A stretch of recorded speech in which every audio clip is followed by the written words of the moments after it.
The underlining message of the scriptures is light. Move towards the light, move away from the darkness. That is the underlining message of all text. We have to move towards the light.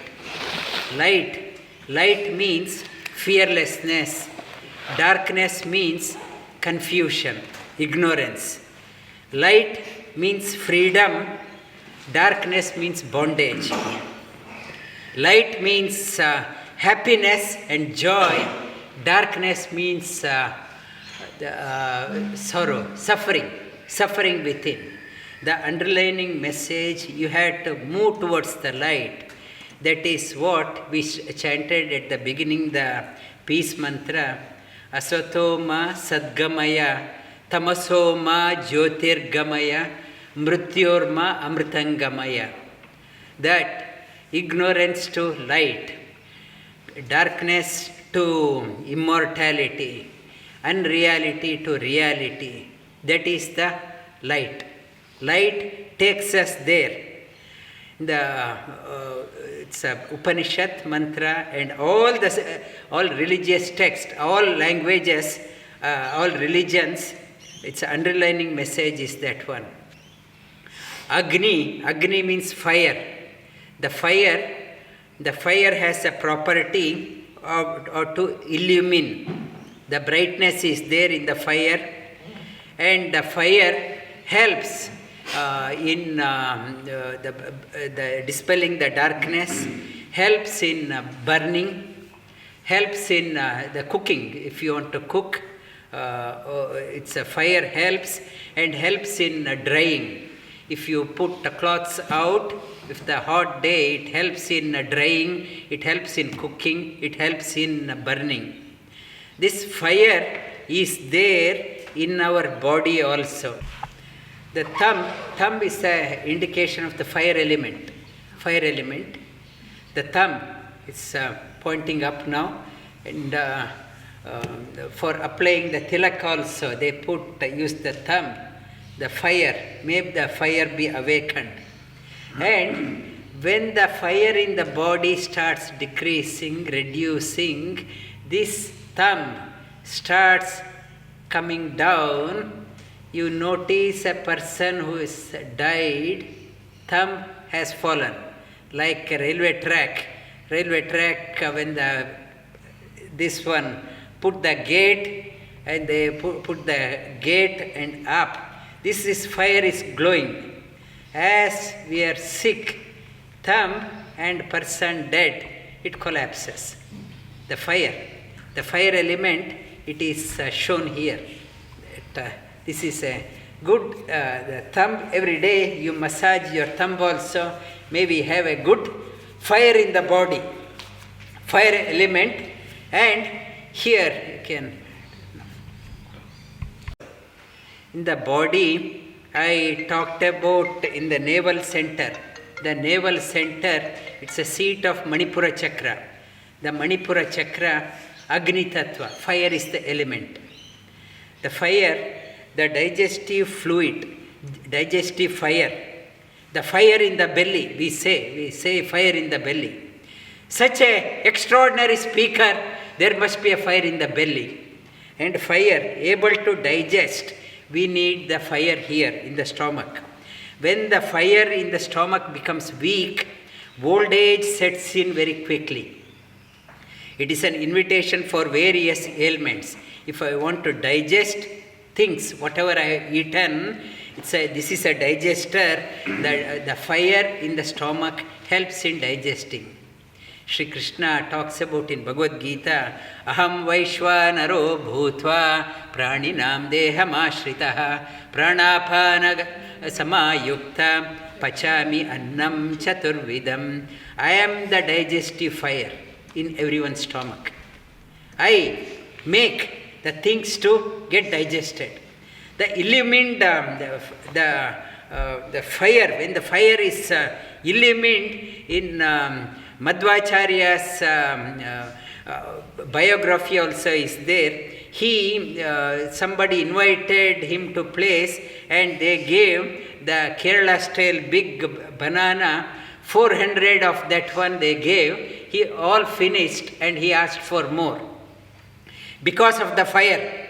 And recently, in recent years, Neem Karori Baba, Himalayan the sadhu, was there. He lived for centuries, they say. And he was invited by 40 families, please come for lunch.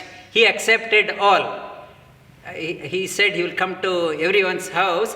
He went to all 40 houses in that village, had sumptuous meal, and without going to the toilet, and he said, I'm still hungry after that. And this is the fire in the stomach. This fire, this is the secret of health. You need to have a good fire in the Manipura chakra. And this is the fire, that is one Agni. That Agni is called as Jatara Agni. Jatara in the stomach is called as Jatara Agni. There is another fire in the body, in the heart center, Anahata chakra, that is called as Prana Agni. Prana Agni, the prana, it helps in maintaining Pancha Prana and Pancha Upaprana. The able to prana, there is a cardiac function, apana, excretion, and the vyana, good circulation, and udana, able to swallow and able to speak, and samana, it's a digestion. The controller is here. Prana Agni controls even the digestive fire, cardiac function, and 5 upaprana, Naga, Kurma, Krikala, Devadatta, Dhananjaya, burp, blink, sneeze, yawn, and able to preserve the body well. And preserve the body, if there is some cut in my finger, it gets healed very quickly. This the Dhananjaya Prana. The Pranagni is here, in the heart center. This Pranagni, one is Jataragni, Pranagni. Here, this Agni, Jataragni is mainly for the wellness of the body, whereas Pranagni for the wellness of the body and mind. Pranagni helps. And Bhagavad Gita, Sri Krishna talks about apane jihvati pranam, prana apane tata pare, prana apana gati rudhva, pranayama parayana. This is the prana, greatness of prana, Pranagni, Lord Sri Krishna talks about.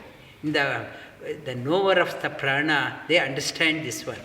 The Pranagni, pranayama parayana, knower of the pranayama, they talk about that one.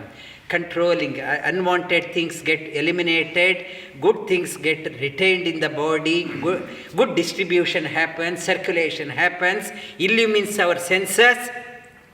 It is because of the pranayama. This is the Pranagni and Jataragni. There is another prana in the body, in the eyebrow center. In the eyebrow center, this point is called as the third eye. Third eye, and when you close your eyes, apply the pressure on your eyeballs, and you see the light. You can see the light here within. That light, it's coming from here. This third eye, this point, it is called as Jnana Agni. One Jataragni, Prana Agni, this is called as Jnana Agni. Jnana Agni, if you do not have a knowledge, whatever you have, you are leading a life in ignorance. Only the knowledge illumines. Knowledge, we need the knowledge, right knowledge. Not only that outside text knowledge, inner knowledge. Inner knowledge has to be dawned. The knowledge can dawn only when we have a blessing of a teacher. The teacher, only the knowledge, how it is awakened, knowledge is awakened through the teacher. Guru, meaning of Guru, Gu means darkness, Ru means light. One who shows the real light in your life is called as Guru. The inner Guru has to be awakened here. The real. Otherwise, we may be the outside, last night, clear sky, pitch dark, and in a few days there is a new moon. But the night darkness is broken when the day breaks. When the day breaks, the darkness of the night is dispelled. But inner darkness, who can dispel that one? So much of light outside, so many lamps everywhere, but still inside darkness is there. How to dispel that one? We need someone come in our life to show the path of light. Guru, then this Jnanagni. This gets illumined. When this illumined, there is no darkness. There is no more darkness. And then Jnanagni Dagda Karmani Tam Ahu Panditam Buddha. Jnanagni Yasya Sarve Samaramba Karya Sankalpa Varjitam. Jnanagni Dagda Karmani Tam Ahu Panditam Buddha. Sri Krishna talks about when this is awakened, no karma can bind you. All whatever greatest sin you have done in your life, it will get burnt off. Only way you can burn off all karmas only through this one. Maybe a very horrendous karma you have done, and it is only this fire, Jnanagni, it will burn. Your karma you had done in the past, it's a Sanchita karma, or present karma, Prarabdha karma, or future karma, whatever you are doing, Agami karma will not bind you if this one is awakened. This is awakened. This is called as Jnanagni. Jnanagni, Pranagni, Jataragni. When this Agni at the stomach is awakened, Pranagni is awakened, Jnanagni awakened, the chain of lights is called as Deepavali. Deepavali means chain of lights. You have to, I can light up so many lamps and say Happy Deepavali. The Deepavali must dawn in us. It should dawn in us, not just outer show. So many candles are lit, still darkness is there. This you have to awaken. Jataragni, Pranagni, Jnanagni. When it is awakened, the Deepavali has dawned in you. What are the marks of a sign that Deepavali has dawned in you? There is so much of joy in your life. Filled with joy, and I said all illumined. There is a glow in the face. There is a glow, no sign of stress, anxiety, depression. And it's a glow in the face and leading an inspired life. That these are the indication that the Deepavali has awakened in you. The message for Deepavali is happening next week. May this Deepavali awaken in every one of us. It should not end up only as a lip service, Happy Deepavali. And it's not just a lip service. We should strive to awaken the Agni, Pranagni, Jataragni and Jnanagni in us. Then the celebration of the Deepavali has a meaning. When this is awakened, we get immense joy in our life. The immense joy in our life is called as Rama. Rama means immense happiness. Lord Rama has returned to Ayodhya. Ayodhya means Ayodhya, heart. There is no more confusion, no more regret, no more conflict. Serenity, clarity, contentment, bliss in the heart center. when there is serenity, clarity, contentment, bliss, joy within, Lord Rama has returned to Ayodhya, his own abode. Lord Rama has come back here, then it's a real Deepavali celebration. Bring the thumb and